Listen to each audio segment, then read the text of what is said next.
WeatherRate certified 10 years in a row. All right, it's July, it's Friday Eve, and we're heading into the holiday weekend. Happy July, Alana. July-in. That's what we're doing. We just wrapped June, and boy, it was a big record breaker. We start with that look at Deer Valley, where you can see those towering cumulus clouds. Wouldn't be surprised if we get a few storms over the Uintas as a result. June, going down in the history books. I'm going to show you why. We also have that drought update for you today. That's new. Not great news, I know, despite the fact that we've seen some storms, tracking storms out there as we speak. And we also have that 4th of July forecast. We're there for you as you have your outdoor plans. Want you to be ready and know what to expect. That live look at Salt Lake City. We get a few clouds drifting through. Temperatures in the 90s today. But before we talk July, let's go back to June. Unbelievable month where we smashed records. Look at our average temperature. Typically it's 71 degrees. We hit 80. Not a surprise with all of that heat and precipitation. Just pitiful. Only picked up a tenth with 1 day of measurable moisture. Here are some of those records we broke. Hottest June on record ever in Salt Lake City. The earliest 100-degree day on June 4th. We also hit 107, the hottest we've ever been in Salt Lake. We had 7 triple-digit days. Guess what? We only averaged 1. Okay, June, a little bit of an overperformer, but underperformed when it comes to moisture. The 24th, the only day we picked up more than a trace of rain. The rest of the month dry. Hate to see that as we look at everything and we talk drought. Here we go. 65% of Utah in exceptional drought. That number continues to climb.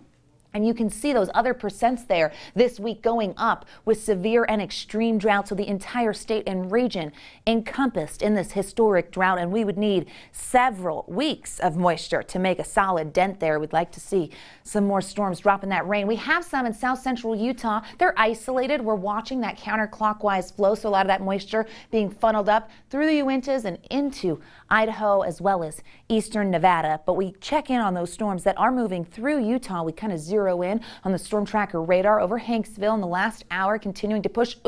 Flash flood advisory near Hanksville. That's new. That's just popping up. And we also watch this line of storms heading towards Milford. Plenty of lightning there. Grand Staircase area getting a nasty little storm. We'll check on that flash flood near Hanksville. But we knew it was there. We knew that potential could be there today. We've talked about it the last 2 days with it being possible and probable. Thunderstorm threat holds on into tomorrow. Here's that potential for tomorrow. Bryce could see a flash flood. So could the swell. So a heads up there. Drying in other regions, but we know it's hot out there. 93 in Salt Lake, 90s turning to 80s as we head into tonight. Okay, those storms will eventually dwindle. Tomorrow, those showers stay focused on the higher terrain. Check it out. Model brings it over the Uintas. And as we get into Saturday, slight chance of a storm still out there. Eyes to the skies type of holiday weekend, guys. Be ready for that. Here's a look at those numbers. 90s, 95, heating up in the north. 98 in Bluff, triple digits return to the south. Speaking of, there's the 7 days in St. George where we have heat holding on. 4th of July is going to be hot at 104.